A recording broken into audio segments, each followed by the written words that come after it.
warga kerajaan ada hak-hak istimewa ataupun berkat-berkat khusus bagi mereka yang mengasihi sang raja. Seringkali kita menyitir yaitu Roma 8 ayat 28 Allah turut bekerja. Enggak ada perkataan Allah di situ. Segala sesuatu bekerja bersama untuk mendatangkan kebaikan. Tidak untuk semua orang. Tetapi di sana dikatakan for them that love God. Dan bagi mereka yang terpanggil dan mau masuk dalam rencananya ya. Jadi all things work together, di sana tidak ada perkataan Allah turut bekerja ya. Tetapi yang tanda bahwa orang mengasihi Tuhan adalah Mazmur 97 ayat 10. Dan kita lihat ayat selanjutnya. Hai orang yang mengasihi Tuhan, apa tandanya? Bencilah kejahatan. Bukan cuma tidak setuju, tapi benci kejahatan. Sekarang ini ada sesuatu yang berbahaya dengan perkataan toleransi. Saudaraku, kita tidak bisa toleransi kepada segala hal. Ya, benci kejahatan. Dan akibatnya dia akan memelihara nyawa orang yang dikasihinya. Kita mengasihi Tuhan karena Tuhan lebih dulu mengasihi kita, bukan? Dan akan melepaskan mereka dari tangan orang-orang fasik.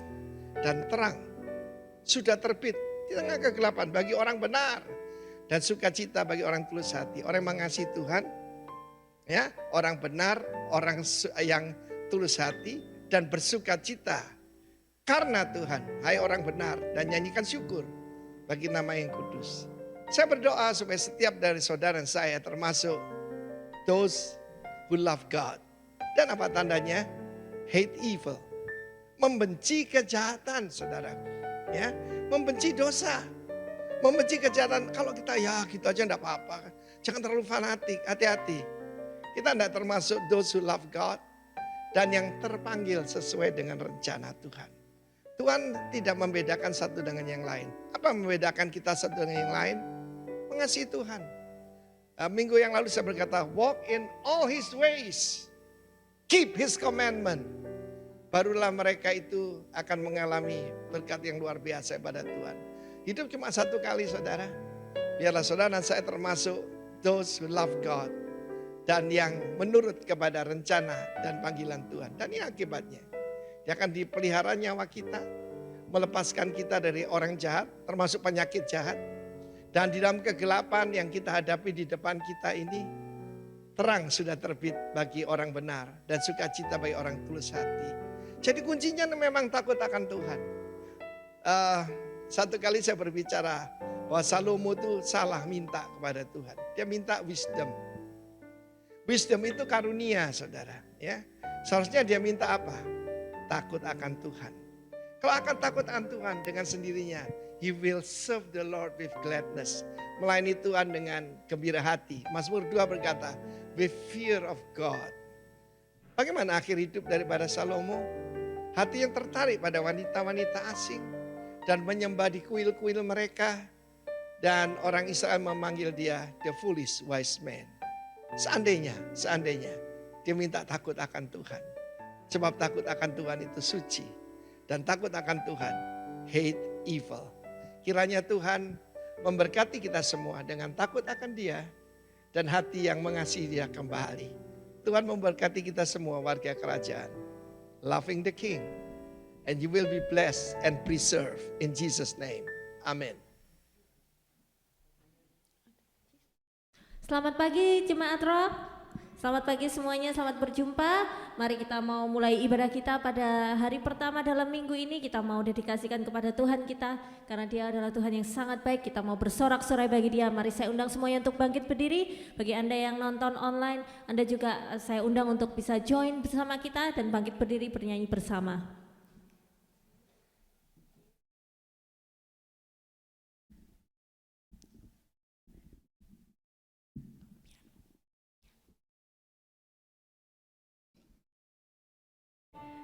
Mari kita mau puji nama Tuhan kita. Mari berdiri sorak-sorai bagi Tuhan kita. Terima kasih Yesus.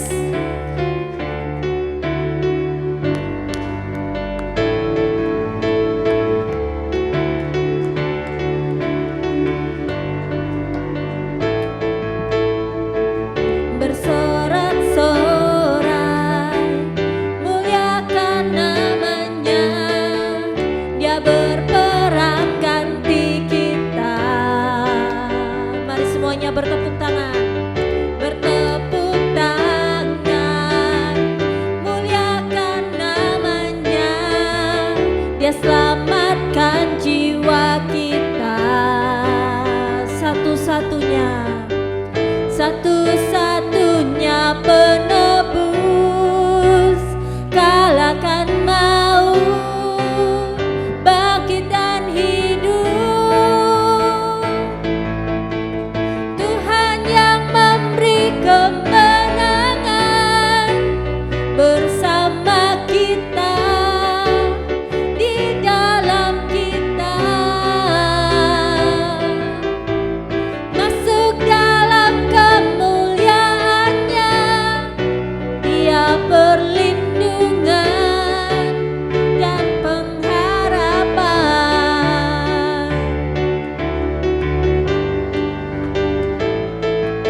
satu-satunya penebus, satu-satunya penebus, kalahkan maut, bangkit dan hidup.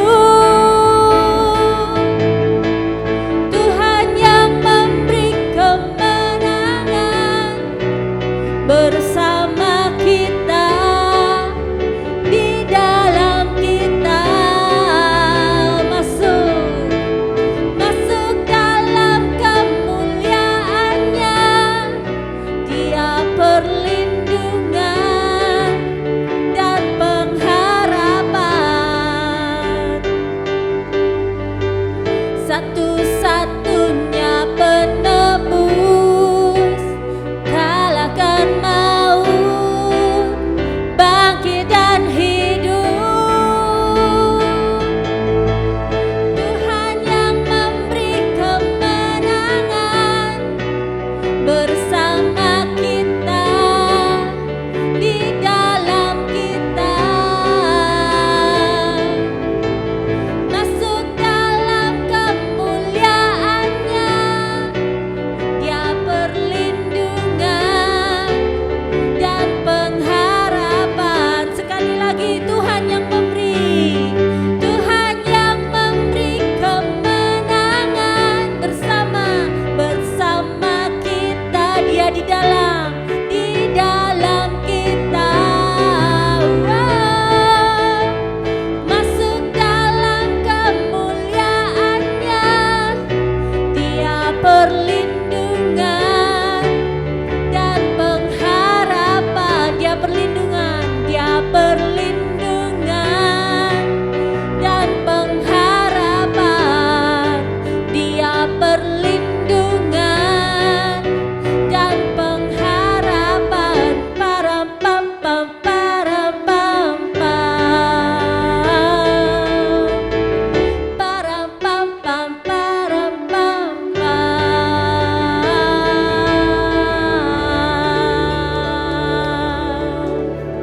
Kami muliakan nama-Mu Tuhan. Terpujilah nama Yesus Tuhan kita. Amin.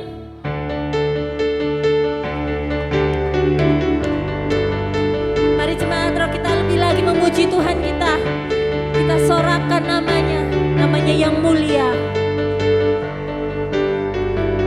Terpujilah nama-Mu Tuhan, kuat dan penuh kemuliaan, kuat dan penuh kemuliaan. Satu suara kami nyatakan, kebesaran-Mu tetap selamanya. Nyanyikan terpujilah, terpujilah nama-Mu Tuhan, kuat dan penuh keagungan. Satu hati kami nyatakan, kerajaan-Mu kekal selamanya. Oh, oh, oh, oh, Engkaulah Raja atas dunia, yang menghancurkan kutuk dan membebaskan jiwa. Kami bersorak, bertepuk tangan. Engkau Tuhan berjaya dan memerintah untuk selamanya. Kami puji nama-Mu Yesus. Mari semuanya naikkan terpujilah, terpujilah nama-Mu Tuhan, ajaib, ajaib dan penuh keagungan. Satu hati kami nyatakan, kerajaan-Mu kekal selamanya. Yeay.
Kami bersorak, bertepuk tangan.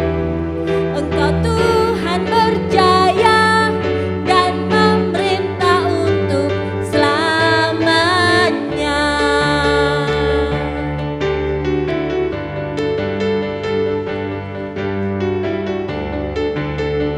Haleluya. Dia Allah yang memerintah untuk selamanya. Sorakan haleluya. Haleluya, kita beri tepuk tangan yang meriah untuk Tuhan kita sekali lagi. Haleluya, Anda dipersilakan duduk sebentar.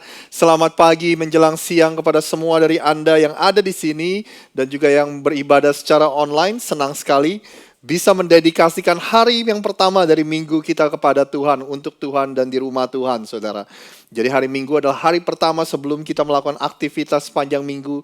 Kita mau mendedikasikan minggu ini untuk Tuhan. Saudara, saya ada beberapa pengumuman yang saya ingin umumkan untuk Anda.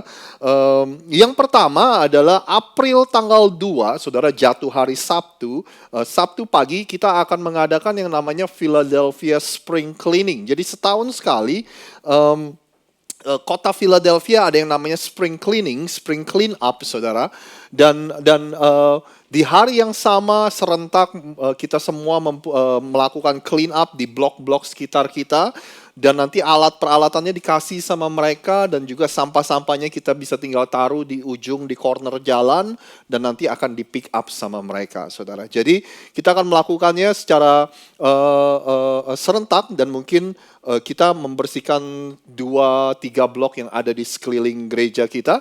Dan kalau bagi Anda yang tertarik ingin partisipasi, kalau Anda tahu Matt, kalau Anda nggak pernah ketemu Matt itu yang orang putih yang rambutnya panjang, saudara, dia yang in charge dalam project ini. Jadi nanti Anda tinggal bilang ke dia, kita taruh nama Anda, kita ingin tahu ada berapa dari Anda yang akan partisipasi supaya kita bisa beli snack atau makanan supaya cukup untuk orang-orang yang ada. Jadi akan jatuh di hari Sabtu pagi, nanti saya akan umumkan detailnya jam berapa dan seperti apa. Kita sudah pernah melakukannya beberapa kali, saudara, dan kemarin tentu saja karena COVID 2 tahun kita nggak melakukannya. Jadi sekali lagi hari Sabtu April 2 Sabtu pagi di tempat ini kita akan berkumpul dan kita akan menjadi berkat bagi orang-orang di sekeliling kita, komunitas di sekeliling kita.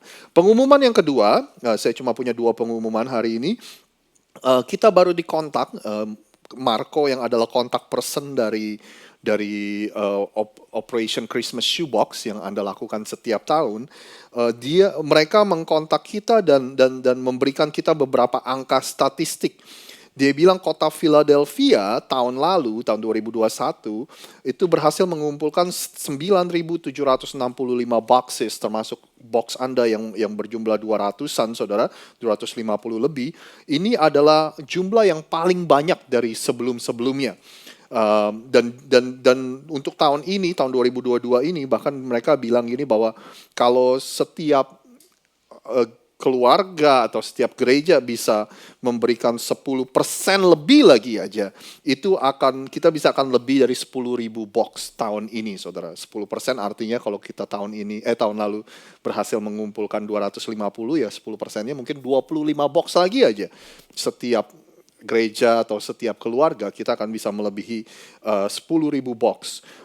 Di US sendiri kita berhasil mengumpulkan 9 juta lebih box, dan di seluruh dunia kita mengumpulkan 10 juta, saudara.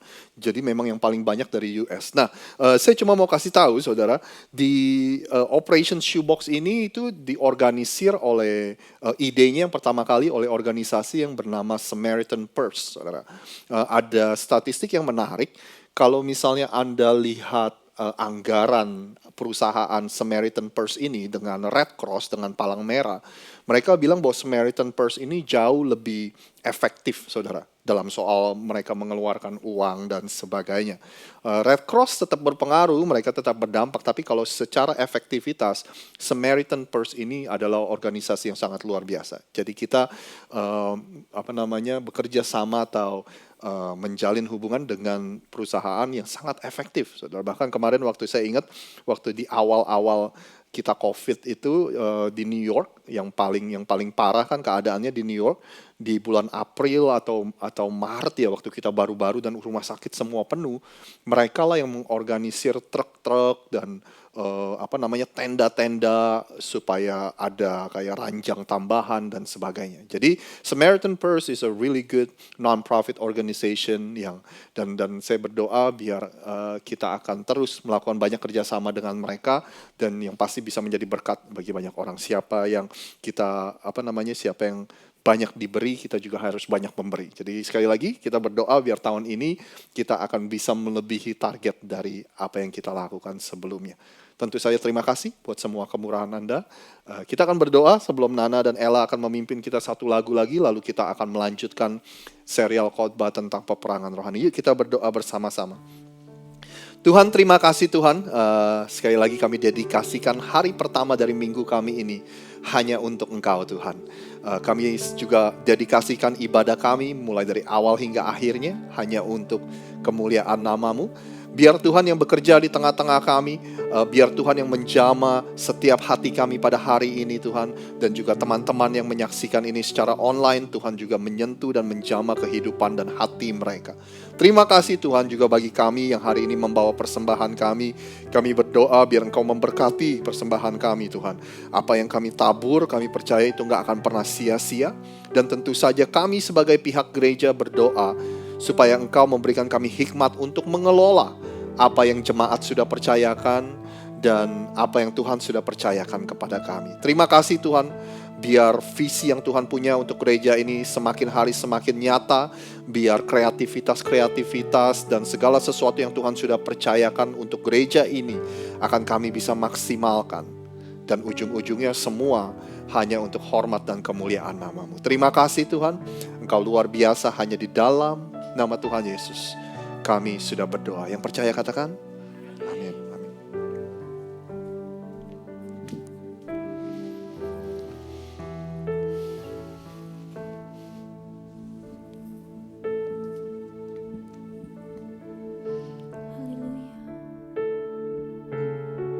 Tuhan, kami sadar Tuhan, apa yang kami miliki di dunia ini bukan berasal dari kami Tuhan, bukan berasal dari usaha kami Tuhan, tapi itu semua adalah milik-Mu atas pemberian-Mu Yesus. Kami bersyukur Tuhan atas semua kasih karunia-Mu, rahmat-Mu yang melimpah dalam kehidupan kami Tuhan. Kami akan taruh iman kami ya Bapa kepada-Mu Yesus, Allah kami yang hidup.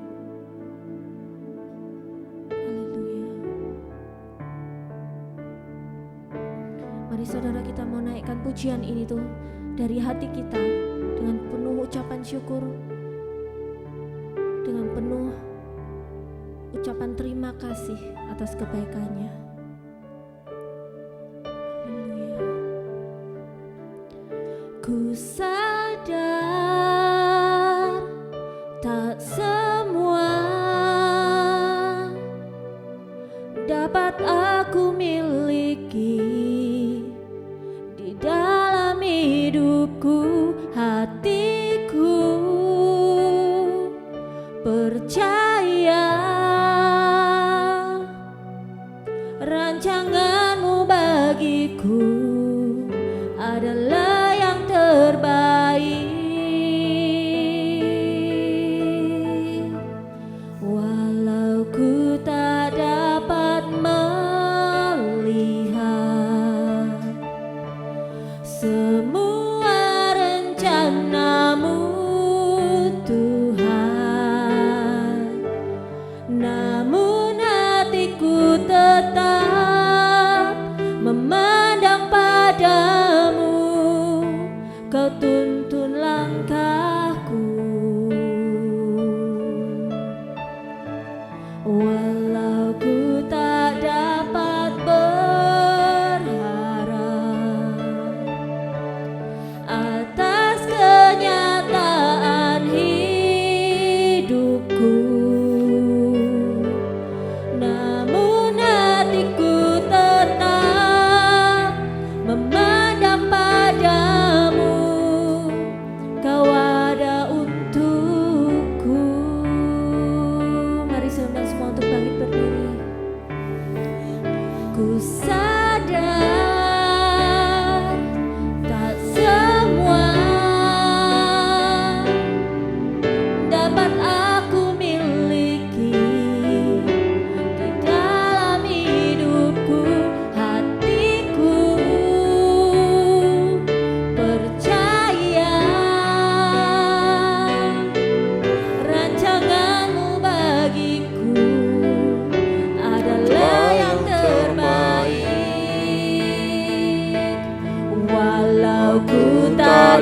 dapat melihat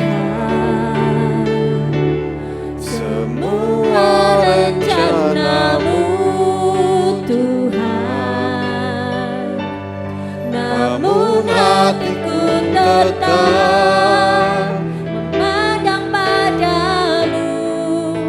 Kau tuntun langkahku, walau ku tak dapat berharap atas kenyataan hidupku, namun hatiku tetap memandang padamu. Kau ada untukku. Mari naikkan sekali lagi dari awal dengan sepenuh hatimu. Ku sadar tak semua dapat aku miliki di dalam hidupku. Hatiku percaya rancangan-Mu bagiku adalah yang terbaik. Walau ku tak dapat melihat semua rencana-Mu Tuhan, namun hatiku tetap memandang padamu. Kau tuntun langkahku, walau ku tak dapat berharap atas kenyataan hidupku, namun hatiku tetap memandang padamu. Kau ada untukku, walau ku tak dapat melihat semua rencana-Mu Tuhan, namun hatiku tetap memandang padamu. Kau tuntun langkahku, walau ku tak dapat berharap atas kenyataan hidupku, namun hatiku tetap memandang padamu. Kau ada untukku. Mari jemaat Tuhan, lebih lagi dari hatimu katakan, walau ku tak dapat melihat semua rencana-Mu Tuhan, namun hatiku tetap memandang padamu. Kau tuntun langkahku, walau ku tak dapat berharap atas kenyataan hidupku, namun hatiku tetap memandang padamu.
atas kesetiaan-Mu Tuhan.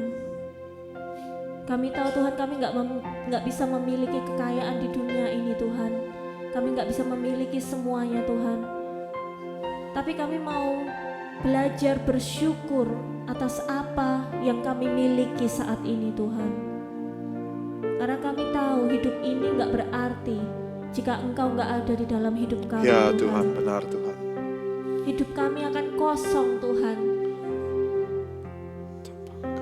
Kami akan tersesat jika Engkau nggak memimpin hidup kami Tuhan. Ya benar Tuhan, benar Tuhan. Kami butuh Engkau Tuhan. Biarkan Bapa dalam setiap langkah hidup kami Tuhan, kami selalu menyertakan Engkau Yesus. Ya Tuhan Yesus. Kami melangkah dengan iman selangkah demi Ya selangkah, Tuhan Yesus. mengandalkan Engkau Yesus. Biarkan kami mempunyai iman Tuhan, Ya bahwa Tuhan Yesus. apa yang kami butuhkan, kebutuhan kami Engkau sudah tahu Tuhan, dan Engkau yang akan mencukupkan. Kami cuma perlu belajar bersyukur.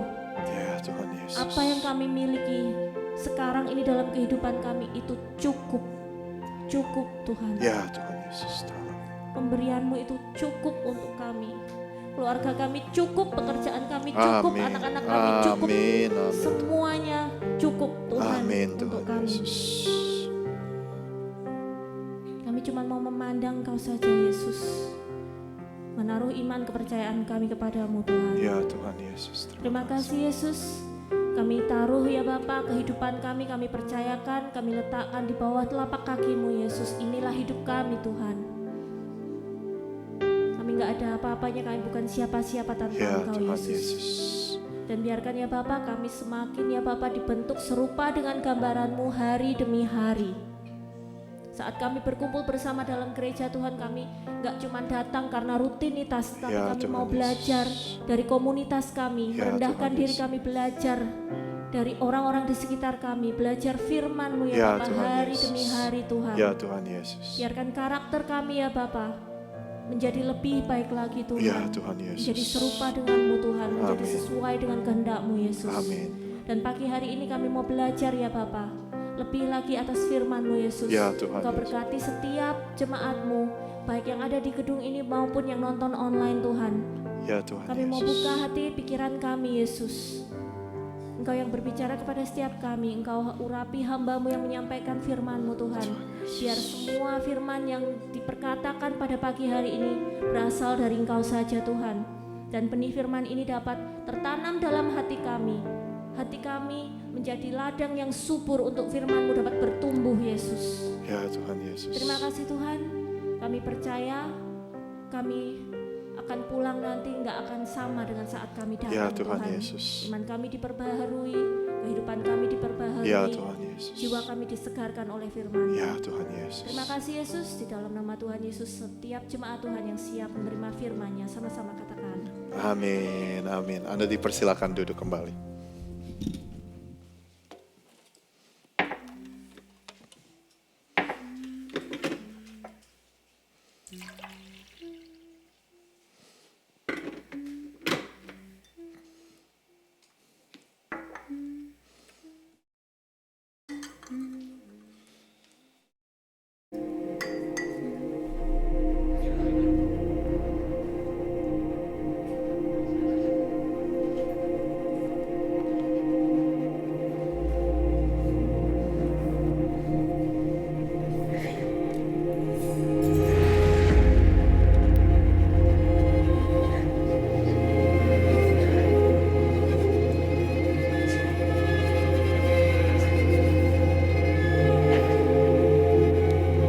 Our struggle is not against flesh and blood, but against the rulers, against the authorities, against the powers of this dark world, and against the spiritual forces of evil in the heavenly realms.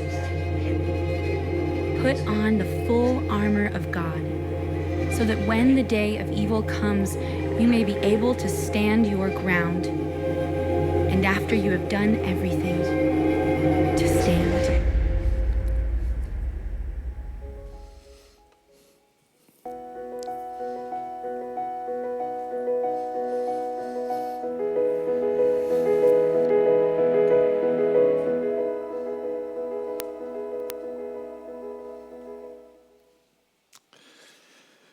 Bapak Ibu, seperti yang Anda tahu, yang namanya bahasa itu berkembang, saudara, evolve, ya kan? Kalau Anda mungkin ngerti dulu bahasa, termasuk bahasa Indonesia.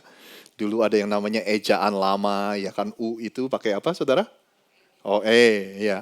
Bahasa itu berkembang, termasuk bahasa Indonesia. Nah, di sini ada daftar bahasa-bahasa, saudara, yang pada akhirnya diakui dan masuk ke dalam KBBI. Anda tahu KBBI itu apa?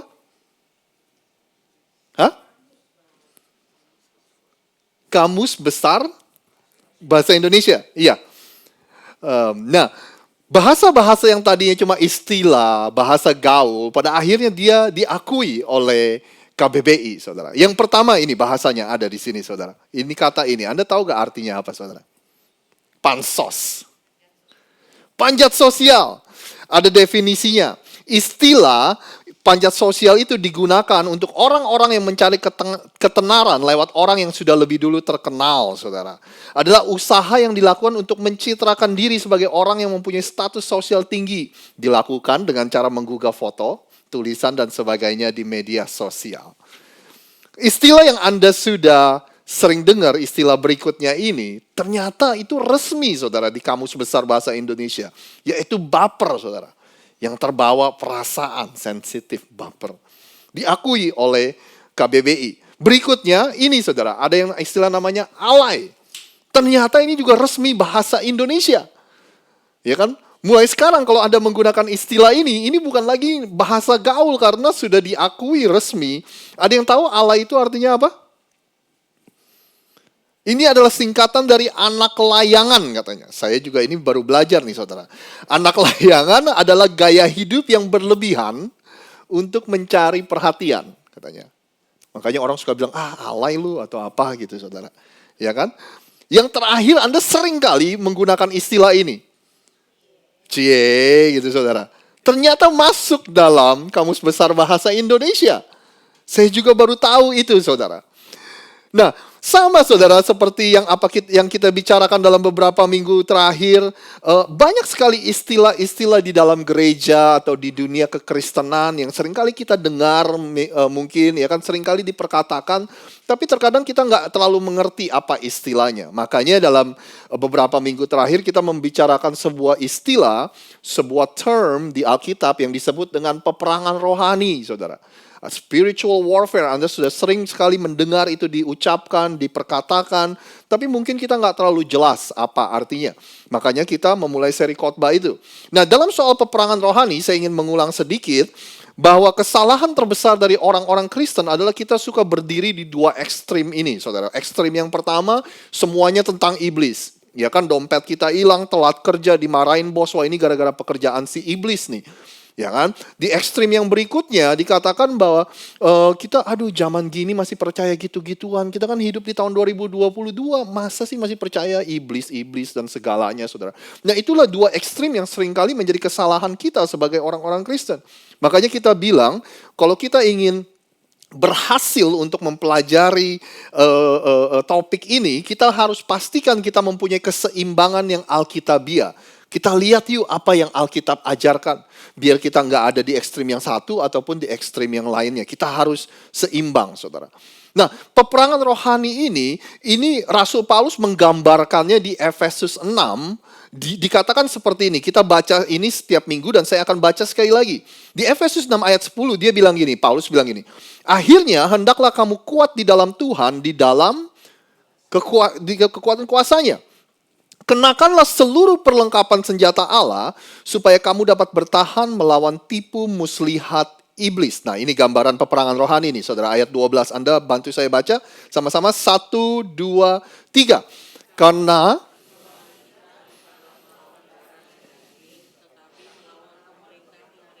melawan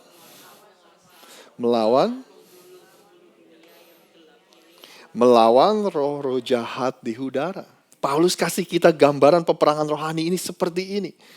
Makanya kita definisikan peperangan rohani itu, spiritual warfare is the conflict that happen in the spiritual realm that affects our physical realm. Konflik atau peperangan yang terjadi di alam rohani, di alam roh, yang nggak kelihatan, saudara, tapi kita bisa lihat hasilnya atau pengaruhnya, efeknya di kehidupan sehari-hari kita di alam jasmani. Kita bilang gini saudara, bahwa peperangan rohani itu nyata. Kalau Anda dan saya sebagai pengikut Yesus nggak percaya akan peperangan rohani, itu seperti kita udah kalah duluan sebelum kita perang. Kita bilang bahwa peperangan rohani itu adalah peperangan yang tidak terlihat saudara. Lawan musuh yang kelihatan aja udah susah, apalagi lawan musuh yang nggak kelihatan. Tapi berita baiknya bahwa iblis musuh kita nggak bisa menyentuh kehidupan kita. Terutama kalau Anda adalah orang-orang percaya. Karena kuasa Kristus yang dia mati buat kita di atas kayu salib, kuasa iblis sudah tidak lagi berkuasa atas hidup kita. Tapi berita buruknya, si iblis ini punya strategi.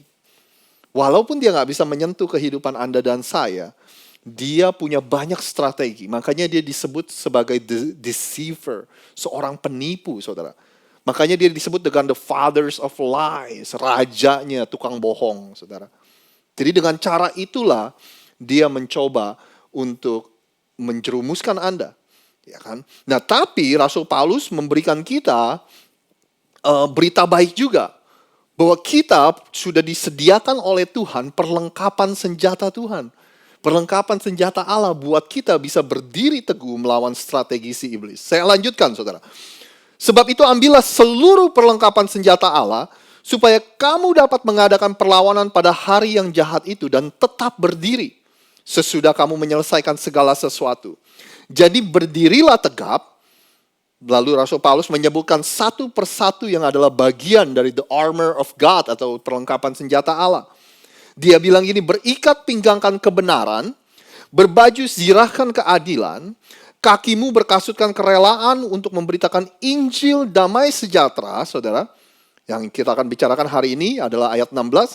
Dalam segala keadaan, pergunakanlah perisai iman. Sebab dengan perisai itu kamu dapat memadamkan semua panah api dari si jahat. Ayat 17. Terimalah ketopong keselamatan dan pedang roh, yaitu firman Allah. Jadi Rasul Paulus ingin memberikan kita sebuah gambaran yang kita bisa mengerti, terutama orang-orang di abad pertama. Paulus mikir apa ya kira-kira gambaran yang saya bisa kasih untuk saya bisa mengajarkan prinsip-prinsip kerohanian untuk melawan si iblis. Akhirnya Paulus memutuskan untuk memberikan kita sebuah gambaran tentang tentara Romawi supaya kita bisa mengerti. Di perlengkapan senjata tentara Romawi itu mereka memakai apa aja sih? Dan setiap perlengkapan itu mewakili dan mempunyai arti rohaninya. Nah inilah yang kita bahas selama beberapa minggu terakhir. Kita memilih satu bagian dari perlengkapan perang itu dan kita bahas artinya apa sih, punya arti kerohanian apa sih. Ya kan kita sudah membahas tentang ikat pinggang kebenaran, baju zirah keadilan dan sebagainya. Hari ini yang akan kita bahas adalah ini saudara, the shield of faith, yaitu perisai iman. Anda boleh katakan bersama saya perisai iman, 1, 2, 3. Perisai iman saudara. Ada sesuatu yang menarik kalau Anda baca dengan teliti, terutama dalam ini sih, dalam bahasa Inggrisnya. Jadi Paulus bilang gini saudara, berikat pinggangkan kebenaran, ya.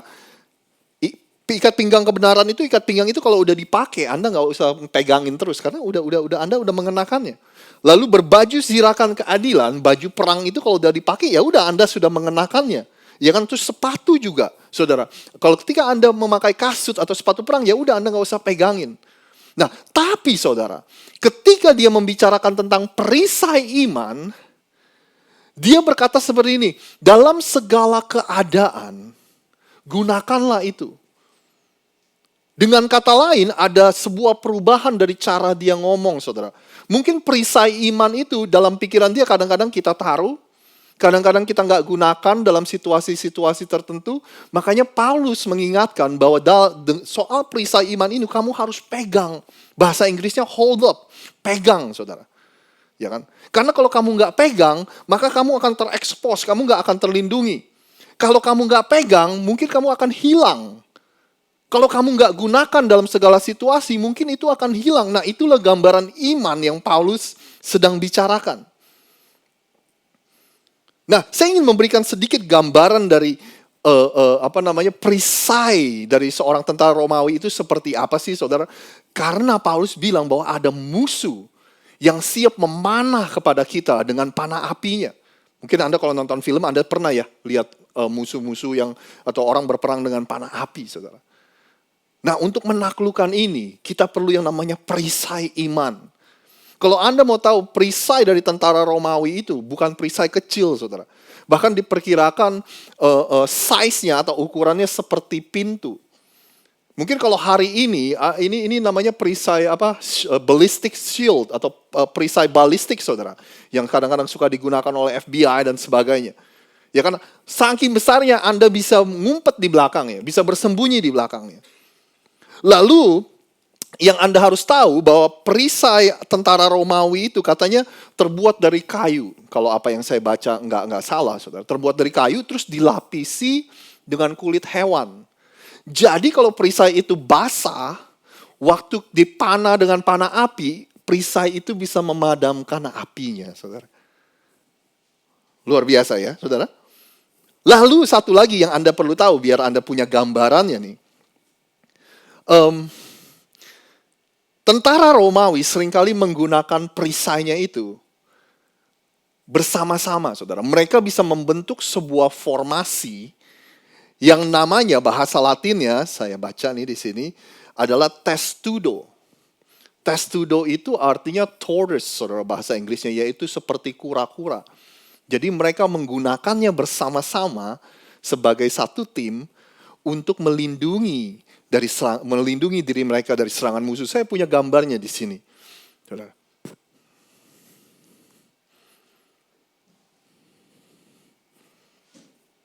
Nggak timbul ya? Atau ngehang ya komputernya ya? Nah, itu dia, saudara. Jadi digunakan, mereka bisa membuat sebuah formasi, jadi bentuknya seperti kura-kura. Akhirnya mereka terlindungi dari serangan-serangan musuh, saudara. Nah, sekali lagi, semua yang saya katakan tentang perisai iman, Paulus bilang itulah gambaran tentang iman Anda dan iman saya. Hari ini kita akan belajar nih, apa sih iman itu dan kenapa itu begitu penting, terutama buat kita untuk menghadapi musuh kita, si iblis.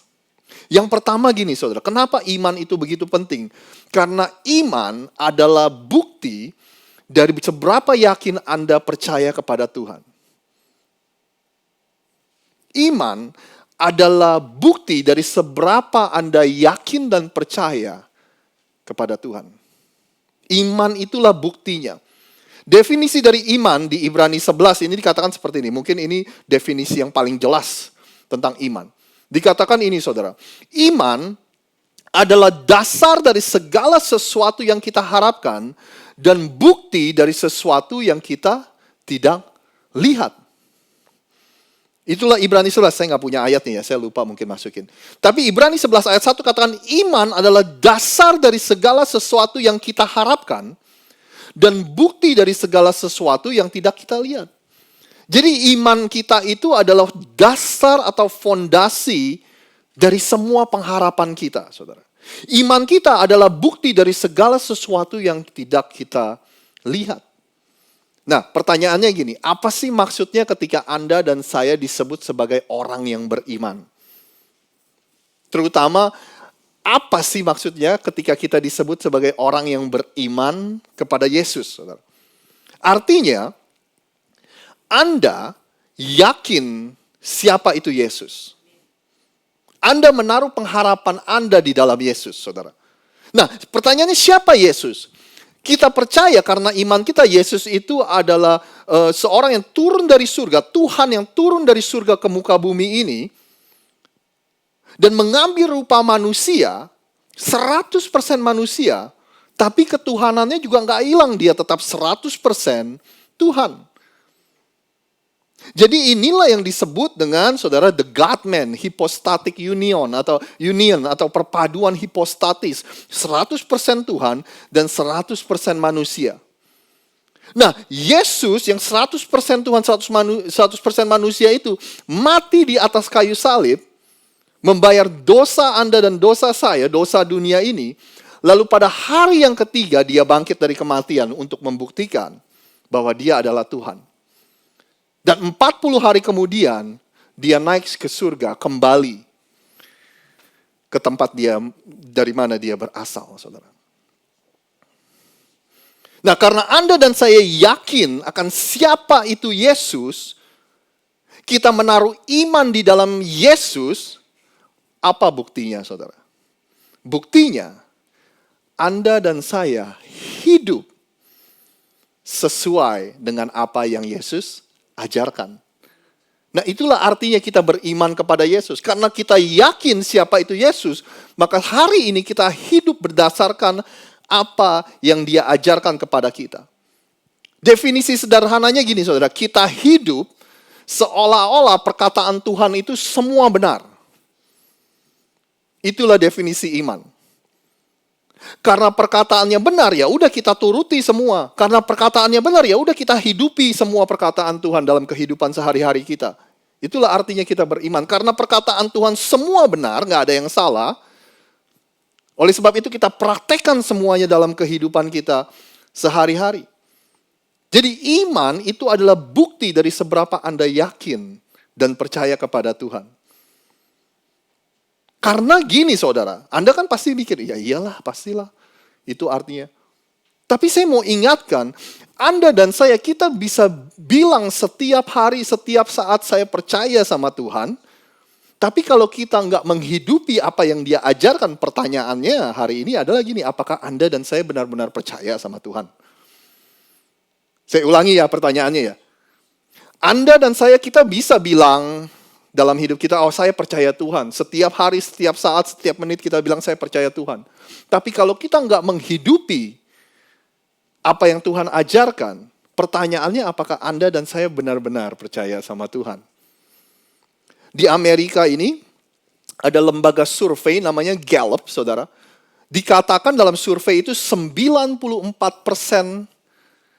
orang di negara ini, di Amerika ini, termasuk Anda dan saya, 94% di negara ini berkata bahwa mereka percaya dengan Tuhan, saudara. Mereka percaya Tuhan itu ada. Tapi masalahnya kalau percaya aja, Alkitab bilang setan juga percaya bahwa Tuhan itu ada. Yakobus bilang gini, saudara, dicatat oleh Yakobus, saya punya gak ayat di sini? Oh punya ya. Dikatakan engkau percaya bahwa hanya ada satu Allah saja. Itu baik. Tetapi setan-setan pun juga percaya akan hal itu dan mereka gemetar. Setan juga percaya Tuhan itu ada, saudara. Waktu Yesus mengusir roh jahat dari orang yang dirasuki roh itu, saudara.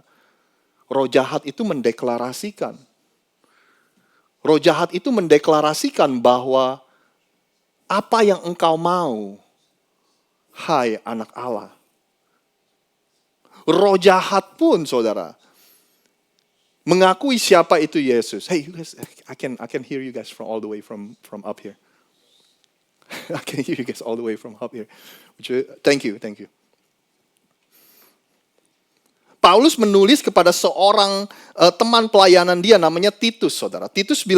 Paulus bilang gini, mereka mengaku mengenal Allah, tetapi dengan perbuatan mereka menyangkal dia. Mereka keji dan durhaka dan tidak sanggup berbuat sesuatu yang baik, saudara. Paulus bilang gini sama Titus, banyak orang yang mengaku mengenal Allah, tetapi dengan perbuatan mereka kita jadi mikir, sebenarnya mereka mengenal Allah apa enggak ya? Karena kok saya enggak lihat dengan perbuatan mereka, saudara.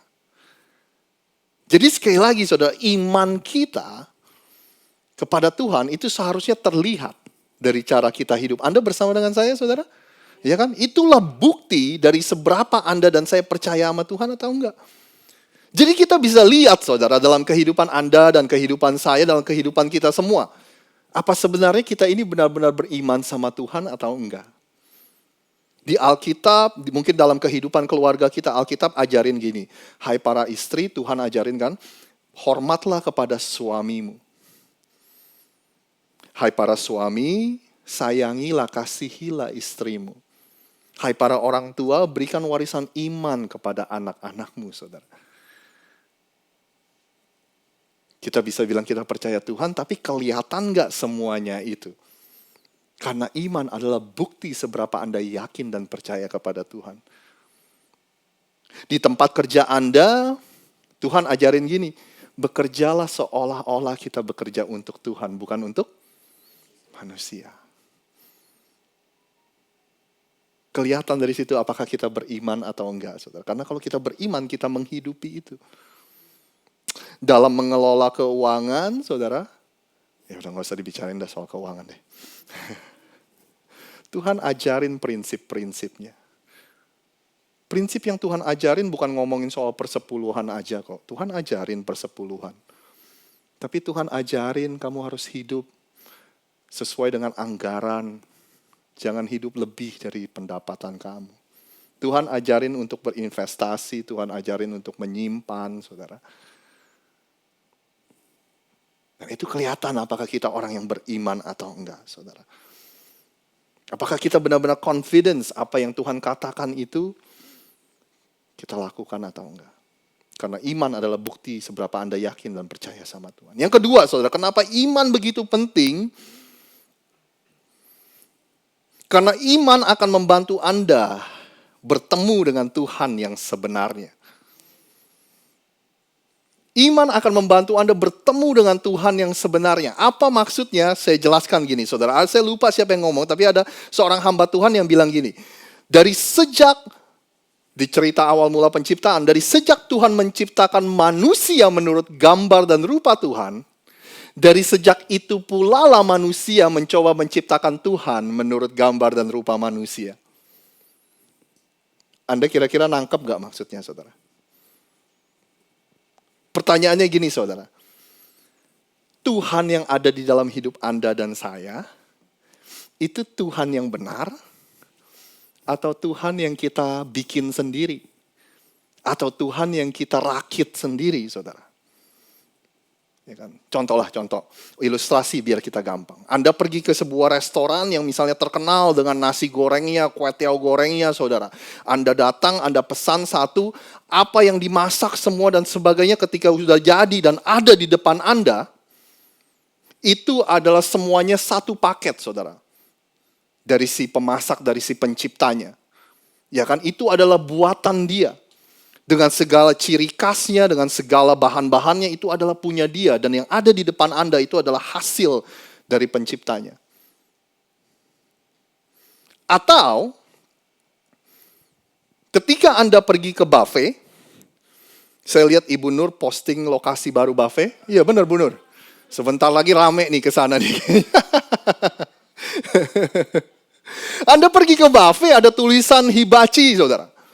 Nah, Anda datangin ke hibachi bar itu, di situ ada nasi goreng, ada nasi, ada mie, Anda bisa pilih, terus telurnya mau satu, mau dua, Anda nggak mau pakai, terserah, terus Anda nggak mau pakai babi, Anda mau pakai daging sapi, Anda nggak mau daging babi, daging sapi, Anda mau pakai udang aja, lalu Anda berikan kepada yang masak. Waktu si masak ini mulai memasak, Anda bilang, saya mau sausnya teriyaki misalnya. Ya kan? Oh, sama sambelnya jangan banyak-banyak, sedikit aja. Begitu nasi goreng itu jadi dan ada di depan Anda, itu adalah hasil dari buatan Anda atau enggak yang sesuai dengan bahan yang Anda racik.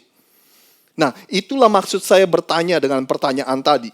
Tuhan yang ada di dalam hidup Anda itu Tuhan yang sebenarnya, yang Anda menerima semua kepribadiannya, semua perintahnya, semua karakternya Tuhan Anda terima, itu Tuhan yang benar, saudara, yang sudah berasal dari sananya. Atau Tuhan yang ada di dalam hidup Anda, ini adalah Tuhan yang Anda ciptain sendiri, yang Anda rakit sendiri, saudara. Kalau apa yang Tuhan bilang gak cocok sama kita, gak cocok. Kalau Tuhan, apa yang Tuhan ajarkan gak sesuai dengan, gak serak sama kita, ya kita gak lakuin, saudara. Ya kan? Kalau menurut saya, kita bilang, Tuhan itu seperti ini. Kalau menurut saya, Tuhan itu seperti itu. Akhirnya jadilah Tuhan yang kita buat-buat sendiri. Anda nangkap gak maksud saya, saudara? Kita rakit sendiri, kita racik sendiri, jadilah Tuhan versinya kita. Makanya seumur hidup kita nggak pernah ketemu sama Tuhan yang benar karena Tuhan itu kita rakit sendiri, saudara.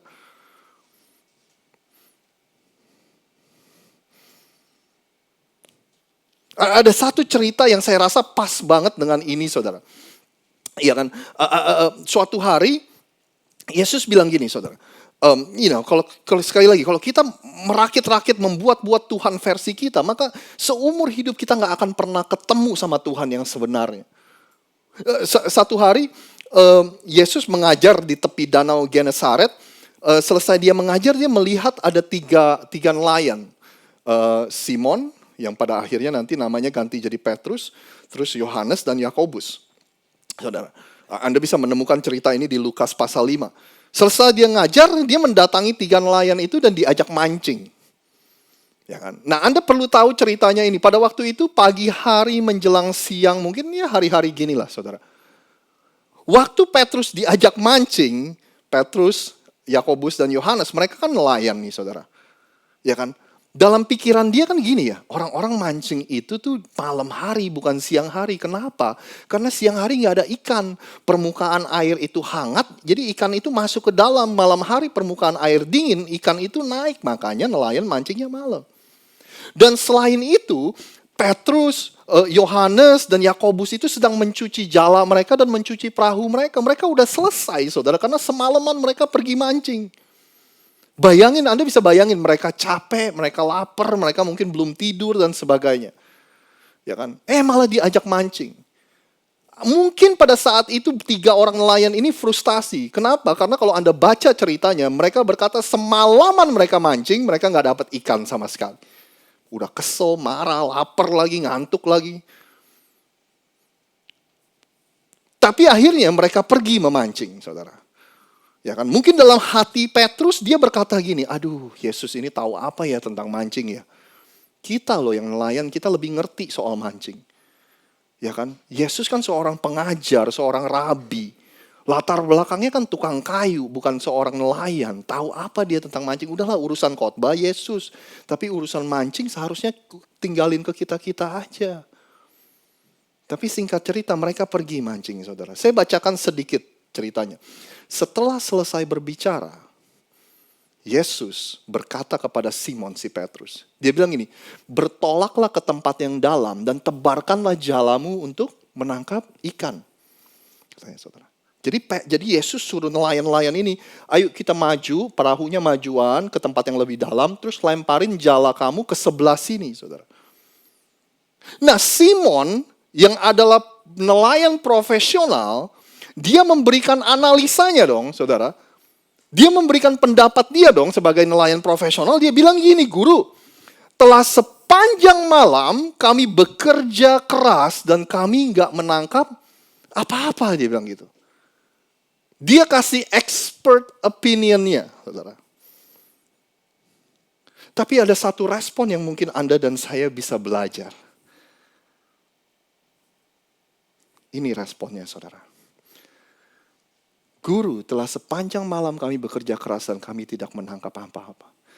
Tapi karena engkau yang menyuruhnya, aku akan menebarkan jala juga. Di malam hari yang seharusnya kami mancing, itu aja kami nggak mendapatkan apa-apa. Bayangin di siang hari waktu nggak ada ikan. Tapi karena engkau Yesus yang menyuruhnya, aku akan menebarkan, aku akan melakukannya. Anda tahu ceritanya ya? Mereka menangkap ikan begitu banyak sampai jala mereka pun gak sanggup untuk menampung ikan-ikan tersebut dan mulai robek. Tapi yang menariknya, Petrus udah gak peduli lagi sama ikan itu, saudara. Petrus sadar siapa yang ada di depannya. Siapa itu Yesus? Jadi dia udah gak mikirin ikannya, dia jatuh tersungkur dan dia menyembah Yesus. Yesus bilang, Petrus, mulai sekarang aku akan membuat engkau menjadi penjala manusia. Petrus, saudara, gak akan pernah tahu siapa Yesus kalau dia gak taat melakukan apa yang Yesus suruh. Kalau Petrus nggak pernah menebarkan jala sesuai dengan apa yang Yesus katakan, walaupun itu nggak masuk akal dan sebagainya, ya udah, Petrus cuma kenal Yesus sebagai rabi, sebagai guru. Tapi karena dia melakukan apa yang Yesus lakukan, dia bisa bertemu dengan Tuhan yang sebenarnya. Dia jadi kenal lebih lagi siapa itu Yesus. Anda tangkap maksud saya, saudara? Ya. Dia melihat lebih lagi. Nah, pertanyaan saya cuma sekali lagi, ini pertanyaan saudara, karena saya nggak tahu jawabannya. Jangan-jangan semua yang Anda lihat hari ini dalam kehidupan Anda, semuanya itu baik saudara, berkat Tuhan udah berkati. Jangan-jangan semua yang Anda alami hari ini, apa yang Anda lihat hari ini, apa yang Anda capai hari ini, ya udah segitu aja saudara. Sampai Anda dan saya belajar untuk melangkah dengan iman. Dan Anda akan melihat lebih lagi. Anda akan bertemu, Anda lebih sadar lagi siapa itu Tuhan, saudara. Kadang-kadang kita pinginnya sesuatu yang wow gitu ya kan. Kita pinginnya kita dengar suara Tuhan dulu, baru kita mau melangkah. Kita pinginnya langit terbuka, ada kilat, guntur, baru kita melangkah, saudara. Tapi ternyata ketaatan, ketika kita melangkah dengan iman, lagu yang tadi sangat luar biasa. Walaupun kami belum bisa melihat seluruhnya, inilah iman saudara. Tapi kami akan melangkah karena kami percaya siapa Yesus. Ketika kami belum bisa melihat seluruhnya, kami tetap melakukan apa yang Tuhan lakukan. Pada akhirnya kami akan bisa melihat. Nah, itulah maksud saya, iman akan membantu Anda menemukan Tuhan yang sebenarnya. Iman akan membantu Anda mengalami Tuhan lebih lagi. Anda lihat cara kerjanya sama kok seperti itu di Alkitab. Yesus nggak tunjukin dulu sama Petrus bahwa nih aku ini Tuhan, nih aku tunjukin kamu bisa dapat ikan yang banyak, baru Petrus melakukan. Enggak saudara, sebelum melihat semuanya itu, Petrus bilang karena engkau yang menyuruhnya, aku akan melakukannya saudara. Jadi iman adalah bukti seberapa yakin dan percaya Anda kepada Tuhan. Yang kedua, iman akan membantu Anda untuk menemukan Tuhan yang sebenarnya. Yang ketiga, saudara, saya cuma punya beberapa menit. Imanlah yang pada akhirnya membuat kita bertahan ketika kita harus melalui masa-masa yang sulit. Imanlah yang akan membuat kita bertahan ketika kita harus melewati masa-masa yang sulit, saudara. Saya ingin bacain secara cepat. Roma 5 ayat 1-5. Dikatakan seperti ini. Sebab itu, kita yang dibenarkan oleh karena apa saudara? Iman. Kita hidup dalam damai sejahtera dengan Allah oleh karena Tuhan kita Yesus Kristus. Ayat kedua. Oleh Dia kita juga beroleh jalan masuk oleh iman kepada kasih karunia ini. Di dalam kasih karunia ini kita berdiri dan kita bermegah dalam pengharapan akan menerima kemuliaan Tuhan. Karena iman, kita bisa masuk ke dalam kasih karunia Tuhan. Dan karena kasih karunia Tuhan, kita bisa berdiri. Dan bahkan kita bangga bermegah akan pengharapan kita kepada Tuhan. Ayat ketiga dikatakan gini saudara. Dan bukan itu saja. Kita malah bermegah juga dalam kesengsaraan kita.